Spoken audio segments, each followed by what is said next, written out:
Bismillahirrahmanirrahim. Assalamualaikum warahmatullahi wabarakatuh. Om Swastiastu, Namo Buddhaya. Salam kebajikan untuk kita semua. Berdirinya kami di sini ingin menjelaskan tentang analisis permasalahan dan penentuan solusi pada perusahaan dagang perabotan. Sebelumnya, izinkan kami memperkenalkan diri terlebih dahulu. Mohon izin. Perkenalkan, nama saya Chalidu Zakira dengan NIM 64250846 yang akan menjadi pemateri 1. Perkenalkan, nama saya Rahel Angelina Tamba dengan NIM 64250455 yang akan menjadi pemateri kedua. Perkenalkan, nama saya Miko Rafael Sanjaya dengan NIM 64250672 dan akan menjadi pemateri ketiga. Dan perkenalkan, nama saya Pandu Putran Bia dengan NIM 64251407 sebagai pemateri keempat. Perkenalkan, nama saya Sandiara Rotama dengan NIM 64250708 sebagai pemateri 5. Perkenalkan, nama saya Ruth Maribajana Nambaba dengan NIM 64250456. Saya sebagai pemateri 6. Baik, sebelum kita masuk ke pembahasan utamanya mengenai permasalahan dan penentuan solusi menggunakan metode Gibson, saya akan menjelaskan sedikit abstraknya mengenai UMKM yang kami pilih ini, yaitu perabotan RT. Di mana usaha beliau ini tengah menghadapi masa sulit. Setelah lebih dari 2 dekade menjual berbagai perabotan rumah tangga, penjualan beliau ini tiba-tiba menurun drastis pada tahun 2025, tepatnya pada tahun ini. Yang dikarenakan persaingan semakin ketat dan kebiasaan belanja masyarakat yang mulai bergeser. Hal ini pun membuat pemilik usaha dihadapkan pada pertanyaan besar. Apa keputusan terbaik agar usaha ini bisa bertahan dan kembali berkembang? Situasi seperti ini menunjukkan betapa pentingnya pengambilan keputusan dalam menghadapi masalah. Nah, sampailah kita dalam pembahasan latar belakang. Di sini ada pengambilan keputusan. Pengambilan keputusan ini merupakan langkah penting dalam pemecahan masalah, baik kehidupan pribadi maupun organisasi. Menurut Taherdes dan Mitra Madanisian, tahun 2023, esensinya adalah memilih alternatif terbaik untuk mencapai hasil yang diinginkan. Maka dari itu, presentasi ini akan membahas penerapan metode pengambilan keputusan Gibson sebagai cara untuk menganalisis dan menemukan solusi yang tepat, sistematis, dan teratur bagi permasalahan yang dihadapi UMKM perabotan RT. Ya, baik. Kemudian di sini ada rumusan masalah dan tujuan penelitian. Yang pertama saya akan membacakan mengenai rumusan masalah terlebih dahulu.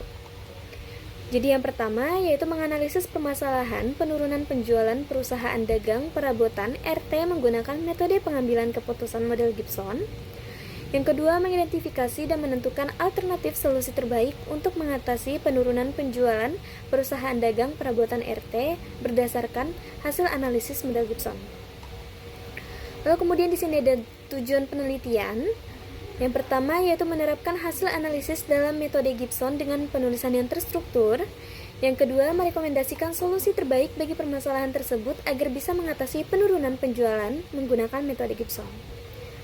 Nah, untuk pengambilan keputusan menggunakan model Gibson ini selebihnya akan dipaparkan oleh rekan saya.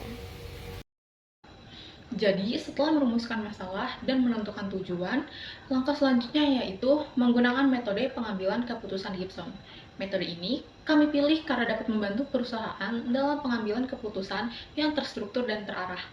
Jadi, semua keputusan itu tidak diambil berdasarkan perkiraan saja, tapi melalui beberapa tahap yang terukur dan dapat dievaluasi.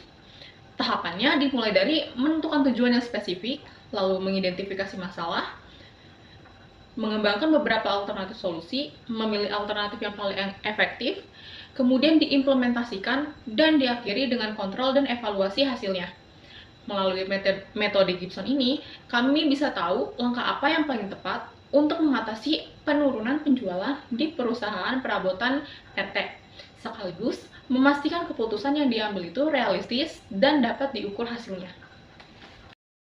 Dan selanjutnya, langkah awal pengambilan keputusan model Gibson bisa dimulai dari penentuan tujuan, identifikasi masalah, hingga pengembangan alternatif. Pada tahap pertama, perusahaan dapat menetapkan tujuan untuk meningkatkan kembali penjualan produk, yang dimana produk ini mengalami penurunan signifikan sekitar 5 bulan terakhir. Selanjutnya, dilakukan identifikasi masalah dengan menganalisis penyebab utama turunnya permintaan konsumen, seperti meningkatnya pesaing, perubahan perilaku pasar, dan kurangnya inovasi produk. Setelah masalah teridentifikasi, perusahaan bisa mulai mengembangkan beberapa alternatif solusi yang dapat diterapkan untuk mencapai tujuan, seperti memperkuat strategi promosi digital, melakukan inovasi produk-produk baru, dan meningkatkan pelayanan pelanggan atau terhadap konsumen juga. Selanjutnya adalah pengembangan alternatif dan pemilihan perusahaan. Setelah masalah teridentifikasi, tahap berikutnya adalah model Gibson adalah mengembangkan berbagai alternatif solusi yang relatif realistis dan sesuai dengan kondisi perusahaan.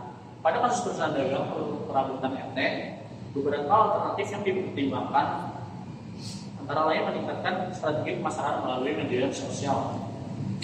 Kemudian potongan harga pada produk tertentu akan menambah variasi produk yang lebih modern serta menarik minat konsumen. Selanjutnya ada pelaksanaan keputusan dalam perusahaan dagang perabotan RT. Setelah keputusan dipilih, tahap selanjutnya adalah pelaksanaan dalam kasus perabotan RT. Keputusan utama yang diambil dalam memperkuat strategi pemasaran digital dan memperluas jangkauan melalui proses konten seperti marketplace dan media sosial.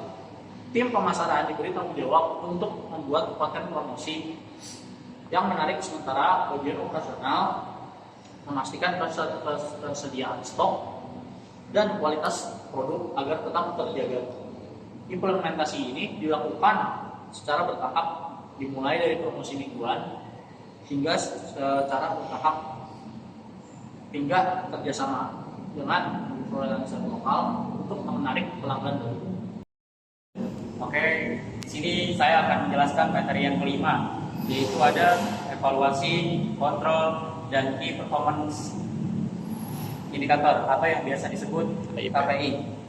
Nah, evaluasi dilakukan untuk menilai efektivitas keputusan yang telah diterapkan, yaitu ada tahapan kontrol dan evaluasi yang meliputi.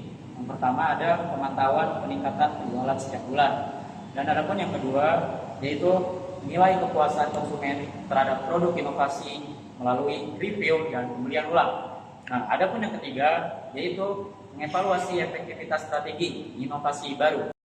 Nah, sebagai alat ukur keberhasilan, banyak perusahaan-perusahaan yang menggunakan Key Performance Indicator atau KPI sebagai berikut.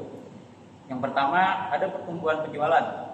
Nah, pertumbuhan penjualan ini meliputi mengukur peningkatan penjualan setelah inovasi diterapkan.